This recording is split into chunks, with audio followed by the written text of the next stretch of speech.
ஒரு மாடை உண்டு பண்றதுக்கு 1,00,000 ஆகுதான். 1,00,000 ஆகுது ஒரு மாடை உண்டு பண்ணதுக்கு. ஆனா ஏத்து போட்டு முடிச்சதுமே அப்படியே பொள்ளாச்சிக்கு அனுப்புறாங்க கறிக்கு. பொள்ளாச்சியில வித்து முடியலைன்னா அங்கிருந்து கேரளாவுக்கு அனுப்புறோம். அங்க என்ன பண்றாருன்னா, நம்ம மேட்டுப்பாளையத்துல இருந்து நவநீத கிருஷ்ணன் தான் இயற்கை விவசாயி. அவர் இந்த மாடுகள் இயற்கையில வச்சிருக்கேன்னு ஒரு ஆள் சொன்னாராம், பார்க்க போனாராம். பண்ணையை சுத்தி சுத்தி வந்தாராம், கறக்கிற மாடா இருக்கான், கண்ணுக்குட்டியே காணாமா. எங்கேயா கண்ணுக்குட்டியா காணான்னா, கண்ணுக்குட்டி எதுக்குங்கிறான். சரி, கண்ணுக்குட்டி எதுக்குங்கிறத அப்ப இருக்கட்டும், கண்ணு போட்ட பிறகுதானே கறக்கும். ஆமா, அந்த கண்ணுக்குட்டி எங்கன்னு அது சாயங்காலமே பஜ்ஜி போட்டுறாங்களா. பொள்ளாச்சியில கண்ணுக்குட்டி, பிறந்த கண்ணுக்குட்டியை பஜ்ஜி போட்டு சாப்பிட்டு இருக்காங்க. நீங்க எப்படி நல்லா இருப்பீங்க. சரிதான். அந்த அவன் அமெரிக்காக்காரன் நிலத்தை ஃபேக்டரியா பாக்குறான், பசுமாட்டை மிஷினா பாக்குறான்.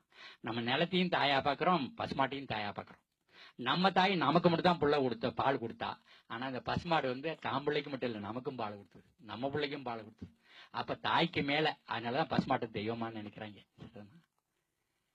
அப்ப அந்த உணவு சங்கிலியில இந்த பசுமாடு ரொம்ப முக்கியமானதா இருக்குது. அது அந்த நெல்லுக்கரை தண்ணீர் வாய்க்கால் வழியோடு அது புள்ள திங்குது, வைக்கல திங்குது, தவிட்ட திங்குது, புண்ணாக்க திங்குது.